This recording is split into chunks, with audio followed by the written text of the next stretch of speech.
ਸਾਰਿਆਂ ਨੂੰ ਮੇਰੇ ਵੱਲੋਂ ਪਿਆਰ ਭਰੀ ਸਤਿ ਸ੍ਰੀ ਅਕਾਲ। ਮੈਂ ਅੱਜ ਇੱਕ ਬਹੁਤ ਵੱਡਾ ਐਲਾਨ ਕਰਨ ਜਾ ਰਿਹਾ।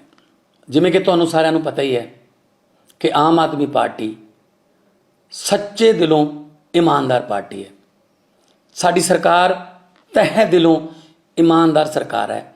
ਅਸੀਂ 1 ਰੁਪਈਏ ਦੀ ਵੀ ਹੇਰਾਫੇਰੀ ਬਰਦਾਸ਼ਤ ਨਹੀਂ ਕਰਾਂਗੇ।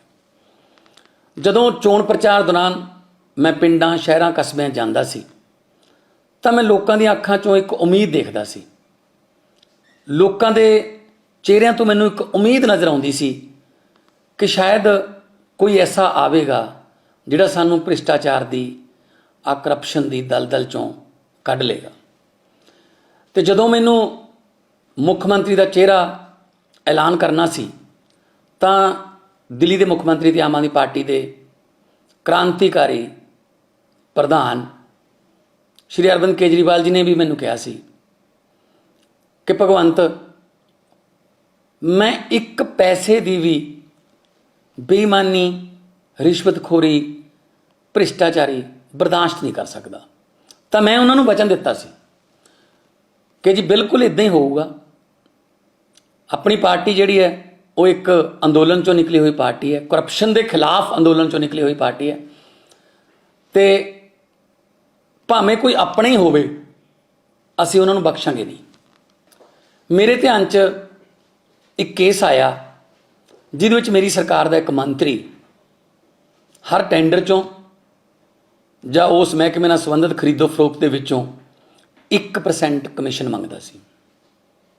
ਮੈਂ ਇਸ ਕੇਸ ਨੂੰ ਬਹੁਤ ਗੰਭੀਰਤਾ ਨਾਲ ਲਿਆ। ਇਸ ਕੇਸ ਦਾ ਸਿਰਫ ਮੈਨੂੰ ਪਤਾ ਹੈ, ਨਾ ਤਾਂ ਮੀਡੀਆ ਨੂੰ ਪਤਾ ਹੈ, ਨਾ ਵਿਰੋਧੀ ਪਾਰਟੀਆਂ ਨੂੰ ਪਤਾ। ਜੇ ਮੈਂ ਚਾਹੁੰਦਾ ਤਾਂ ਇਸ ਕੇਸ ਨੂੰ ਮੈਂ ਦੱਬ ਸਕਦਾ ਸੀ, ਪਰ ਜੇ ਮੈਂ ਇੱਦਾਂ ਕਰਦਾ ਤਾਂ ਆਪਣੀ ਜ਼ਮੀਰ ਨਾਲ ਵੀ ਧੋਖਾ ਕਰਦਾ ਅਤੇ ਲੱਖਾਂ ਲੋਕ ਜਿਨ੍ਹਾਂ ਨੇ ਮੇਰੇ 'ਤੇ ਵਿਸ਼ਵਾਸ ਕੀਤਾ ਹੈ ਉਹਨਾਂ ਦਾ ਮੈਂ ਵਿਸ਼ਵਾਸ ਤੋੜਦਾ। ਇਸ ਲਈ ਮੈਂ ਉਸ ਮੰਤਰੀ ਦੇ ਖਿਲਾਫ ਸਖਤ ਐਕਸ਼ਨ ਲੈ ਰਿਹਾ।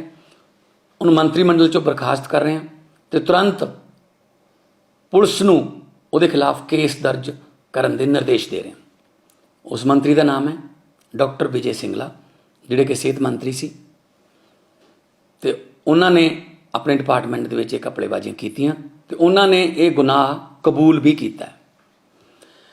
ਮੈਂ ਤੁਹਾਨੂੰ ਸਾਰਿਆਂ ਨੂੰ ਦੱਸਣਾ ਚਾਹੁੰਦਾ ਕਿ ਆਮ ਆਦਮੀ ਪਾਰਟੀ ਸਰਕਾਰ ਜ਼ੀਰੋ ਟੋਲਰੈਂਸ ਰੱਖੂਗੀ ਭ੍ਰਿਸ਼ਟਾਚਾਰ ਦੇ ਖਿਲਾਫ। ਇਤਿਹਾਸ ਦੇ ਵਿੱਚ ਭਾਰਤ ਦੇ 75 ਸਾਲ ਆਜ਼ਾਦੀ ਦੇ ਹੋਣ ਵਾਲੇ ਨੇ, ਇਤਿਹਾਸ ਦੇ ਵਿੱਚ ਦੂਜੀ ਵਾਰ ਇਹ ਕੰਮ ਹੋ ਰਿਹਾ। ਇੱਕ ਵਾਰ 2015 ਦੇ ਵਿੱਚ ਅਰਵਿੰਦ ਕੇਜਰੀਵਾਲ ਜੀ ਨੇ ਆਪਣੇ ਫੂਡ ਸਪਲਾਈ ਮਿਨਿਸਟਰ ਨੂੰ ਇੱਕ ਆਡੀਓ ਫੋਨ 'ਤੇ ਪੈਸੇ ਮੰਗਣ ਦੇ ਚਾਰਜ ਦੇ ਹੇਠ ਬਰਖਾਸਤ ਵੀ ਕੀਤਾ ਸੀ ਅਤੇ ਉਹਦਾ ਕੇਸ ਜਿਹੜਾ CBI ਨੂੰ ਦਿੱਤਾ ਸੀ। ਅਤੇ ਮੈਂ ਸਾਰੇ ਅਫਸਰਾਂ ਨੂੰ, ਰਾਜਨੀਤਿਕ ਲੋਕਾਂ ਨੂੰ ਜਾਂ ਰਸੂਖਦਾਰ ਜਿਹੜੇ ਵੀ ਹੈਗੇ ਨੇ, ਚਾਹੇ ਸਾਡੇ ਆਪਣੇ ਨੇ ਚਾਹੇ ਬੇਗਾਨੇ ਨੇ, ਮੈਂ ਉਹਨਾਂ ਨੂੰ ਇਹ ਦੱਸਣਾ ਚਾਹੁੰਦਾ ਕਿ ਮੈਂ 1 ਰੁਪਏ ਦਾ ਵੀ ਭ੍ਰਿਸ਼ਟਾਚਾਰ ਜਿਹੜਾ ਹੈ ਉਹ ਬਰਦਾਸ਼ਤ ਨਹੀਂ ਕਰੂੰਗਾ। ਉਹ ਆਪਣੇ ਆਪ ਹੀ ਠੀਕ ਹੋ ਜਾਣ, ਨਹੀਂ ਤਾਂ ਸਖਤ ਕਾਰਵਾਈ ਲਈ ਤਿਆਰ ਰਹਿਣ। ਕਿਉਂਕਿ ਸ਼ਹੀਦ ਆਜ਼ਮ ਭਗਤ ਸਿੰਘ ਦੇ ਪਿੰਡ ਖਟਕੜ ਕਲਾਂ ਜਾ ਕੇ ਜਦੋਂ ਅਸੀਂ ਸਹੁੰ ਖਾਧੀ ਸੀ, ਅਸੀਂ ਇਹੀ ਕਿਹਾ ਸੀ, ਇਹੀ ਉੱਥੇ ਅਰਦਾਸ ਕੀਤੀ ਸੀ ਕਿ ਸ਼ਹੀਦ ਆਜ਼ਮ ਜਿਨ੍ਹਾਂ ਦਾ ਸੁਪਨਾ ਸੀ ਕਿ ਆਜ਼ਾਦੀ ਤੋਂ ਬਾਅਦ ਮੁਲਕ ਕਿਹੋ ਜਿਹਾ ਹੋਊਗਾ, ਆਜ਼ਾਦੀ ਤੋਂ ਬਾਅਦ ਮੁਲਕ ਕਿਹੜੇ ਹੱਥਾਂ 'ਚ ਆਊਗਾ, ਅਸੀਂ ਸ਼ਹੀਦ ਆਜ਼ਮ ਭਗਤ ਸਿੰਘ ਦੇ ਸੁਪਨਿਆਂ ਦੀ ਆਜ਼ਾਦੀ ਜਿਹੜੀ ਆ ਉਹ ਲੋਕਾਂ ਤੱਕ ਲੈ ਕੇ ਜਾਣੀ ਹੈ। ਕਰਪਸ਼ਨ ਫਰੀ ਪੰਜਾਬ ਬਣਾਉਣਾ ਹੈ।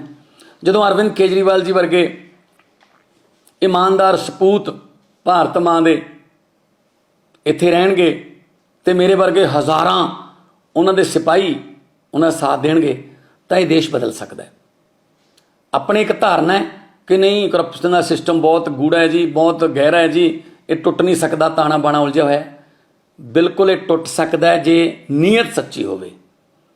ਸੋ ਅਰਵਿੰਦ ਕੇਜਰੀਵਾਲ ਜੀ ਦੇ ਦੱਸੇ ਹੋਏ ਰਸਤੇ 'ਤੇ ਚੱਲਦਿਆਂ ਆਮ ਆਦਮੀ ਪਾਰਟੀ ਵੱਲੋਂ ਇੱਕ ਇਤਿਹਾਸਕ ਫੈਸਲਾ ਲਿਆ ਗਿਆ।